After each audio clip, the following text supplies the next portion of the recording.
Hello! It is the month of August, which is National Day month.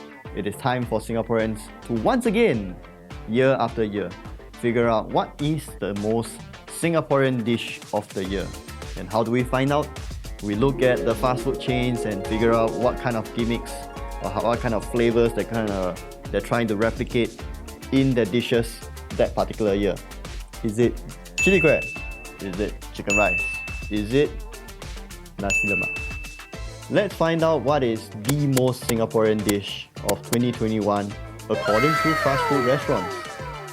So what we're going to do is we're going to taste test the different main dishes that each fast food restaurant is offering for NDP, and then giving feedback based on the taste as well as how close they taste to the actual thing.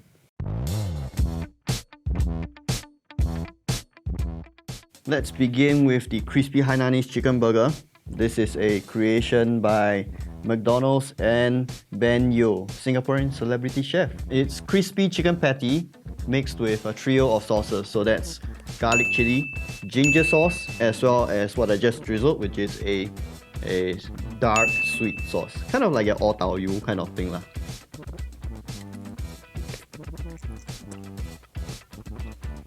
I didn't get any chicken with that bite, but I did get the garlic chili, and it's really kind of like Hainan chicken rice. It's not bad.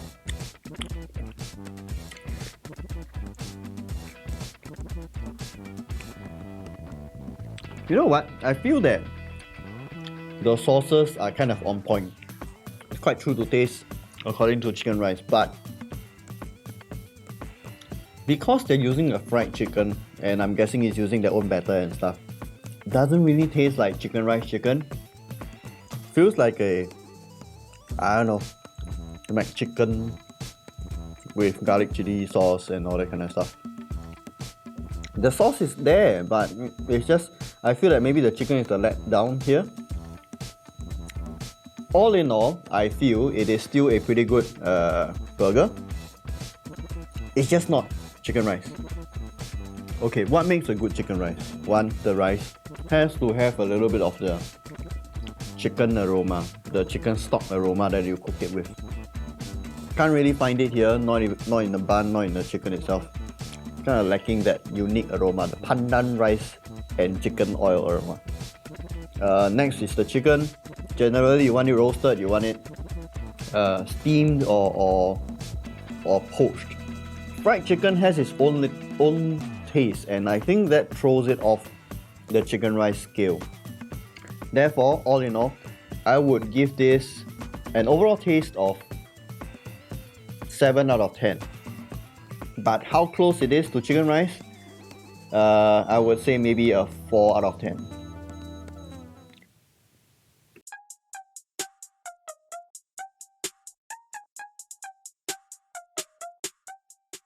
So next we have the BK Rendang Tender Grilled Chicken.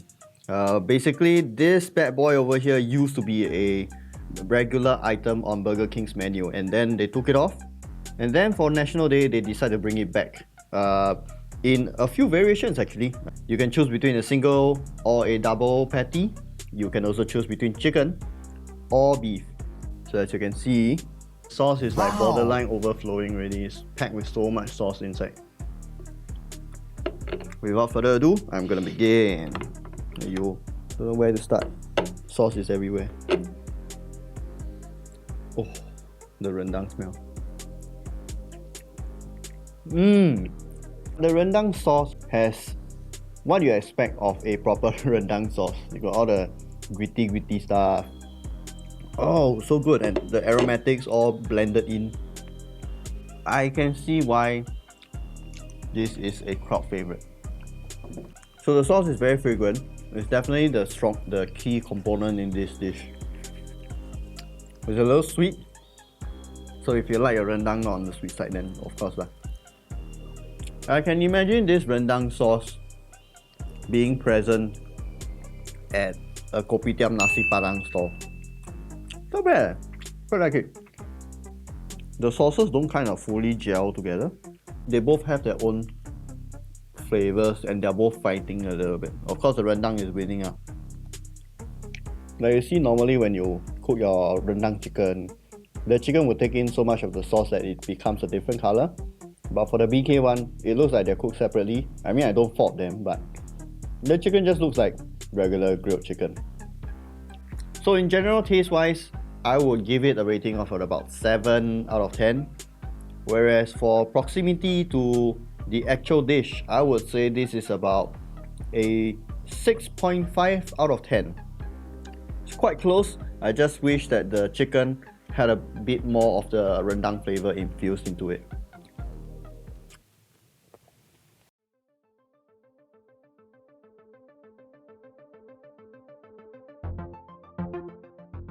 Next, we have... What? You think I'm gonna eat everything at one go? Next, you have Texas chicken with the fried chicken, of course, with salted egg. And what they emphasize is actually this is made from real egg yolks.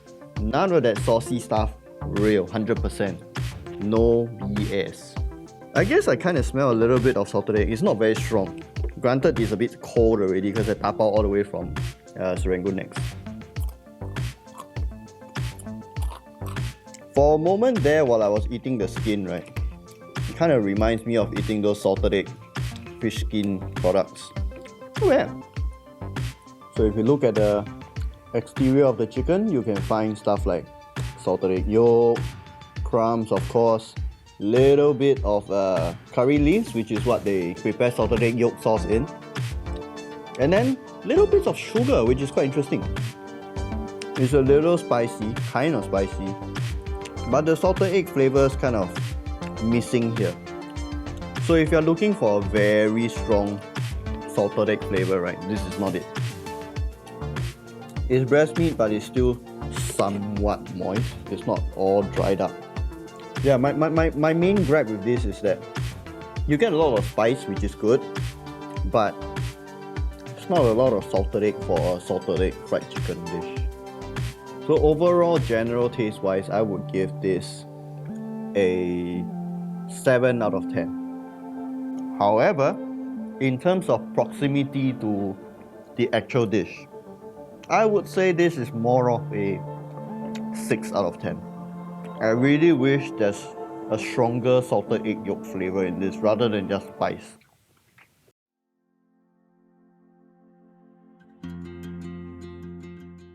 Next, we have the Cereal Crunch chicken from KFC. Just want to highlight, I took out the chicken from the box, right? I still got so much cereal flakes on it. To my memory, cereal chicken isn't really that popular. What's popular with zi char stalls is usually cereal prawn. And they sort of brought that flavor over to chicken. And we'll see if this sweet, crunchy combination will work. I have seen like people using cereal to mimic a crunchy fried chicken in an oven and stuff like that. Loaded with like crispy cereal flakes. Itadakimasu.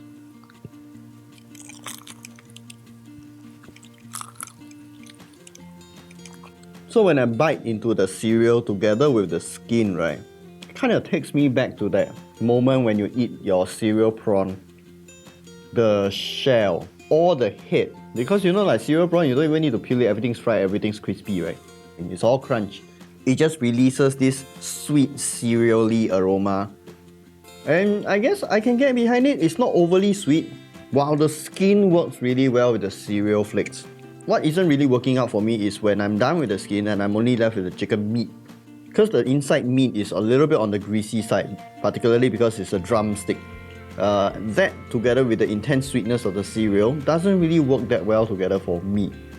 To which case I would say, maybe I should have gone with chicken breast for this instead. I will give this a general flavor rating of about 6.5. But where it excels is replicating that crispy cereal thing that you get on the outside of cereal prawn. That, I would say, is a solid 8 out of 10.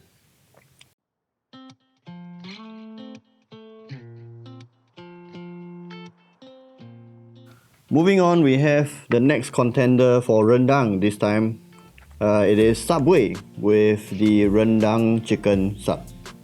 You can also go for beef, but for fairness sake, I'm going with chicken here. Added a little bit of chili sauce inside, and it's a wrap, so we are just comparing purely on the rendang flavor here. Unfortunately for me, this wasn't exactly wrapped in the best manner. It's kind of messy right now, which kind of defeats the purpose of why I got a wrap, right? I just didn't want things to fall everywhere.